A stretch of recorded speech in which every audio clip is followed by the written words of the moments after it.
భారత్ జోడో యాత్ర ఏదైతే ఉందో super success అయింది. డెఫినెట్లీ ఈసారి ప్రధానమంత్రి కాబోతున్నాడు రాహుల్ గాంధీ అని కూడా బయట నుంచి ప్రచారం జరిగింది. కానీ అనూహ్యంగా మళ్ళీ ఎవరైతే ఉన్నారో నరేంద్ర మోడీ గారు అధికారంలోకి వచ్చారు. కానీ కొన్ని చోట్ల అంటే కాశ్మీర్ లాంటి చోట మీరు గెలిచిన పరిస్థితి ఉంది. బట్ మహారాష్ట్రలో ఏదైతే ఉందో అక్కడ కూడా దెబ్బతిన్న పరిస్థితి కనిపిస్తుంది. అంటే ఏంటి ఒక చోట ఒక రకంగా అంటే ఒక వేవ్ ఏదైనా స్టార్ట్ అయితే ఆ వేవ్ కంటిన్యూ అయ్యే అవకాశం ఉంటుంది. రాష్ట్రాలకు సంబంధించి ఆ వేవ్ మీరు ఎలా ఉంటుంది? లేకపోతే బీజేపీ లేకపోతే బాగా పనిచేస్తుందా? లేకపోతే కాంగ్రెస్ పార్టీని పైకి రానివ్వకుండా బీజేపీ ఇంకా ప్రయత్నిస్తుందా? అంటే ఏం చెప్తారు మీరు? భారతీయ జనతా పార్టీ ఈ దేశంలో అధికారంలోకి వచ్చిన తర్వాత సిబిఐ, ఈడీ, ఇన్కమ్ ట్యాక్స్ ఇవన్నీ కూడా ఏబీవీపీ, విశ్వ హిందూ పరిషత్, ఆర్ఎస్ఎస్ అయిపోయాయి. బలమైనటువంటి నాయకత్వంతో వాళ్ళు వచ్చారు.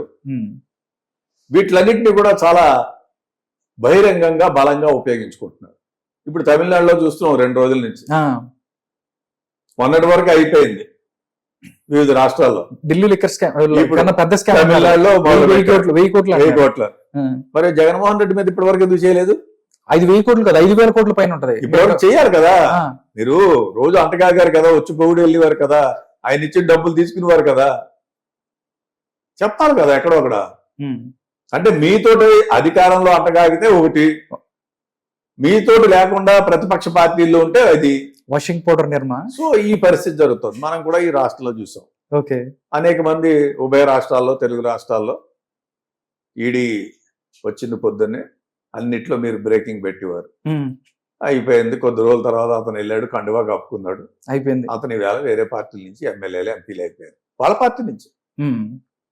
ఎవరైతే ఈ దేశంలో భారతీయ జనతా పార్టీకి సైద్ధాంతికంగా పోరాటం చేస్తున్నారో వాళ్ళందరినీ ఒక పథకం ప్రకారం కావాలని ఇబ్బంది పెడుతున్నటువంటి పరిస్థితి, పెట్టి ఇబ్బంది పెట్టి వాళ్ళందరినీ హెరాస్ చేస్తున్నటువంటి పరిస్థితి. సామాన్య కార్యకర్త దగ్గర నుంచి ముఖ్యమంత్రి దాకా. అస్సాం ఉంది హేమంత్ బిశ్వా శర్మ, కాంగ్రెస్ పార్టీ తయారు చేసినటువంటి వ్యక్తి. అతను బెదిరించారు, అదిరించారు, ఇది చేశారు, తీసుకొచ్చి ఎన్టీఆర్ యూనిటీని తీసుకుని వచ్చి ముఖ్యమంత్రిని చేసుకున్నారు. అనేకమైనటువంటి రాష్ట్రాల్లో అలాగే చేస్తుంది. మహారాష్ట్రలో కూడా సేమ్ పరిస్థితి కదా. మహారాష్ట్రలో అదే పరిస్థితి. శివసేన చీల్చేసి, శివసేనే కాదు, మా రాష్ట్రంలో నాకు ముఖ్యమంత్రిగా పనిచేసినటువంటి వ్యక్తిని బెదిరించి స్కామ్ లో ఉన్నారని చెప్పి ఇమీడియట్ గా రాజీనామా చేయించి ఎమ్మెల్యే నెక్స్ట్ డే తెల్లారేటప్పటికి రాజ్యసభ ఇచ్చినటువంటి పరిస్థితి. కాంగ్రెస్ పార్టీలో ఉంటే ఆయన మీద స్కాము, ఆయన మీద విచారణ, ఇమీడియట్ గా ఆయన భారతీయ జనతా పార్టీ జాయిన్ అయితే వాళ్ళు తీసుకెళ్ళి ఆయన కమండల్లో నీళ్లు తల్లి పునీతుడిని చేసి ఆయనకు రాజ్యసభ సీటు.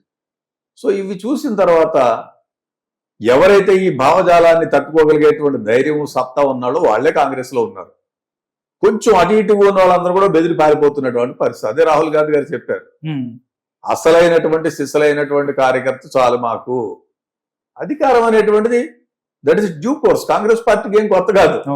స్వాతంత్రం వచ్చినప్పటి నుంచి 60 ఏళ్ళు 65 ఏళ్ళు పరిపాలన చేసినట్టు కాంగ్రెస్ పార్టీకి ముఖ్యమంత్రులు, ప్రధానమంత్రులు, దట్టు గాంధీ నెహ్రూ కుటుంబం, నెహ్రూ గారు చూశారు, longest serving prime minister Indira Gandhi గారిని చూశారు, రాజీవ్ గాంధీ గారిని చూశారు, సోనియా గాంధీ గారికి ఇస్తారంటే వద్దని చెప్పి ఆవిడ మన్మోహన్ సింగ్ గారిని పెట్టారు. సో కాంగ్రెస్ పార్టీకి ప్రధానమంత్రులు, ముఖ్యమంత్రులు అధికారం అనేటువంటిది లెక్క కాదు. బెదిరించి భయంతో సిబిఐ, ఈడీ సోనియా గాంధీ గారిని తీసుకుని ఇంటర్వ్యూ చేశారు, ఏమైంది ఇప్పటి వరకు? రాహుల్ గాంధీ గారిని తీసుకుని ఇంట్రాగేట్ చేశారు, ఏమైంది ఇప్పటి వరకు? ఉంటే కేసులు ఉంటే పెట్టండి, జైల్లో పెట్టండి. సో ఈ నేపథ్యంలో టెర్రరైజ్ చేస్తున్నటువంటి పరిస్థితి. వ్యతిరేకంగా ఎవరైనా మీడియా వాళ్ళు మాట్లాడితే కూడా వాళ్ళందరినీ కూడా ఇబ్బంది పెడుతున్నటువంటి, టీవీల మీద ఇన్కమ్ ట్యాక్స్ రైడ్ చేసి, ఈడీలకి రైడ్ చేసి, కేసులు పెట్టి సిబిఐ, ఇంత హై హ్యాండెడ్నెస్ గా ఎప్పుడు ఈ దేశంలో కాంగ్రెస్ పార్టీ పనిచేయలేదు. ఆ విధంగా జనాన్ని భయభ్రాంతులు చేస్తున్నారు. నీరు పళ్ళ మెరుగు, నిజము దేవుడి ఎరుగు. ప్రజలు నెమ్మదిగా తెలుసుకుంటున్నారు. ఇప్పటికే అర్థమైంది. ఒక ఇంటాక్సికేషన్లో, ఒక బలహీనమైనటువంటి పరిస్థితుల్లో ఆ విధంగా 400 పార్ అన్నాడు. ఏమైంది? అబ్కి బార్ 400 పార్ ఏమైపోయింది? ఈవేళ 2 కర్రలు లేకపోతే నడవలేని పరిస్థితి. ఇటు పక్క చంద్రబాబు నాయుడు గారు ఓ పక్కన, నితీష్ అటు కుమార్. పక్కన నితీష్ కుమార్ ఓ పక్కన 2 కర్రలు ఉంటే నడిచే పరిస్థితికి వచ్చేసింది. ఉమ్, సో ప్రజల్లో మార్పు వచ్చింది.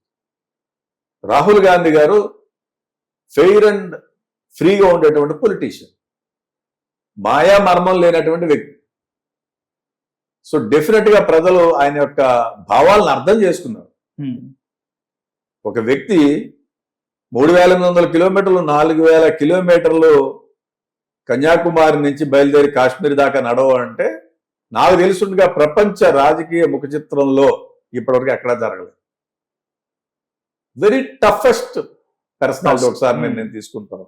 ఉమ్, అది ఎందుకు చేశారు అంటే ప్రజా సమస్యల మీద అవగాహన కోసం, ప్రజలు పడుతున్నటువంటి భావన కోసం. ఉమ్, అంటే రెడీమేడ్ పొలిటీషియన్ ఒకలా వ్యవహరిస్తారు, కింద నుంచి వచ్చిన పొలిటీషియన్ ఒకలా వ్యవహరిస్తారు. సో కింద ఎక్స్పీరియన్స్ అనేటువంటిది రాజకీయ నాయకుడికి అవసరం. ఈ రెడీమేడ్ పొలిటీషియన్స్ అందరూ కూడా పైనుంచి వచ్చిన వాళ్ళకి సమాజం కానీ స్థితిగతులు కానీ అర్థం కావు. సో నౌ ఆయన 200% ఈ దేశానికి కాబోయేటువంటి ప్రధానమంత్రి. ఎందుకు కావాలి? గాంధీ నెహ్రూ కుటుంబానికి మీకు నేను చెప్పాను, ఆయన ప్రధానమంత్రి కావాలని ఎప్పుడు కోరుకోలేదు. సోనియా గాంధీ గారు అందరూ కాంగ్రెస్ పార్లమెంటరీ పార్టీ డెసిషన్ తీసుకున్న తర్వాత నాకు వద్దని చెప్పి మన్మోహన్ సింగ్ గారు పెట్టారు. మన్మోహన్ సింగ్ గారు చెప్పారు ఒక స్టేజ్లో, సెకండ్ టైం వచ్చిన తర్వాత రాహుల్ గాంధీ గారిని చేసేయండి అమ్మా అని చెప్పారు. బట్ స్టిల్ ఆ వేళ ఉన్నటువంటి పరిస్థితుల్లో ఒక ఎక్స్పీరియన్స్డ్ మ్యాన్ మన్మోహన్ సింగ్ గారు లాంటి ఒక ఆర్థికవేత్త చేతిలో ఉంటే బాగుంటుంది, గ్లోబలైజేషను, లిబరలైజేషను, పాలసీసు, దేశాన్ని బలంగా నిర్మించవచ్చని కాంగ్రెస్ పార్టీ భావించింది.